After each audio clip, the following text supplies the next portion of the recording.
ৰাজ্যজুৰি অব্যাহত আছে ৰঙালী বিহুৰ আনন্দ উল্লাস। গাঁৱে ভূঞে সকলোতে কেৱল ঢোল পেপাৰ গুমগুমনি। টিহুৰ সমীপৰ বৃহত্তৰ মাখিবাহা অঞ্চলৰ চৰকাৰী খণ্ডৰ একমাত্ৰ উচ্চ শিক্ষাৰ অনুষ্ঠান মাখিবাহা উচ্চতৰ মাধ্যমিক বিদ্যালয়ত শনিবাৰে ৰঙালী বিহু উদযাপন কৰা হয়। যোৱা 1 এপ্ৰিল তাৰিখে মিৰাণ্ডা দাসে বিদ্যালয়খনৰ ভাৰপ্ৰাপ্ত অধ্যক্ষা হিচাপে দায়িত্বভাৰ গ্ৰহণ কৰিয়ে বিদ্যালয়খনত এইদৰে ৰঙালী বিহু উদযাপন কৰে। পুৱাৰ ভাগত ছাত্ৰ-ছাত্ৰীৰ মাজত খেল-ধেমালি অনুষ্ঠিত কৰাৰ পিছত বিহু নৃত্যৰে মুখৰিত হৈ পৰে বিদ্যালয় চৌহদ।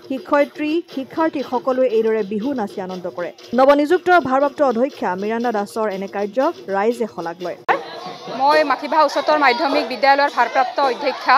যোৱা মই 1 এপ্ৰিল তাৰিখে মাখিবাহা উচ্চতৰ মাধ্যমিক বিদ্যালয়ৰ ভাৰপ্ৰাপ্ত অধ্যক্ষাৰ দায়িত্ব কাণ পাতি লৈছোঁ আৰু আমাৰ বিদ্যালয়ৰ তৰফৰ পৰা সমূহ অসমবাসীলৈ আন্তৰিক শুভকামনা জনাইছোঁ। বিহু আমাৰ বাপতি সহন। বিহুৱে নামানে কোনো বৰ্ণ ধৰ্ম বা জাতি। বিহু আমাৰ অসমৰ সংস্কৃতি সভ্যতা আমাৰ পৰিচয়। গোটেই অসমবাসীক আমি আমাৰ বিদ্যালয়ৰ তৰফৰ পৰা বিহুৰ শুভকামনা যাচিছোঁ। বিহু স্বৰ্গদেউ ৰুদ্ৰসিংহ ডাঙৰীয়াই তেখেতে 30 সংখ্যক আহোম স্বৰ্গদেউ আছিলে আৰু তেওঁ 1694 খ্ৰীষ্টাব্দত বিহুক ৰাজকীয় মৰ্যাদা দিছিল। তেতিয়াৰ পৰাই আমাৰ বিহু আমাৰ অসমৰ সংস্কৃতি আগৰে পৰাই সংস্কৃতি আছিলে, কিন্তু সেইটোক ৰাজকীয় মৰ্যাদা স্বৰ্গদেউ ৰুদ্ৰসিংহই দিছিল। আৰু এই চেগতেই মই স্বৰ্গদেউ ৰুদ্ৰসিংহলৈকেও তেখেতৰ আন্তৰিক শ্ৰদ্ধা জ্ঞাপন কৰিছোঁ যে তেখেতে অসমৰ এটা সাংস্কৃতিক ক্ষেত্ৰত এটা মানে খুব আগৰণুৱা এটা পদক্ষেপ লৈছিল।